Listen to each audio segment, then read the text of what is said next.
Hi guys, இன்றைக்கி நம்ம study tips தான் பார்க்க போகிறோம்.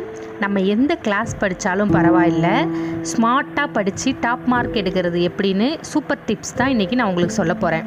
அந்த சூப்பர் ஈஸி டிப்ஸ் என்னென்னா, 25 நிமிஷம் ஃபுல் ஃபோக்கஸாக நம்ம படிச்சுட்டு 5 மினிட்ஸ் பிரேக் மெத்தட். இந்த மெத்தடை நம்ம ஒரு நாளைக்கு 3 தடவை நம்ம பண்ணும்போது நம்ம பிரெயின் சூப்பர் பவராக ஒர்க் ஆகும். அதனால் உங்கள் மார்க்கும் அதிகமாகும். லெசன் மறக்காமல் படிக்கிற ட்ரிக் என்னென்னா, சைலண்ட்டாக படிக்காமல் நல்லா சொல்லி கற்றுக்கிட்டே படிக்கணும். அதே மாதிரி லெசன் படித்து முடித்த உடனே 5 கொஷின் அண்ட் ஆன்சர் நம்ம ப்ராக்டிஸ் பண்ணி பார்க்கணும். ப்ராக்டிஸ் பண்ணி பார்க்கணுன்னா என்னென்னா, நம்மளே டெஸ்ட் ப்ராக்டிஸ் பண்ணால் மட்டும்தான் மார்க் அதிகமாகும்.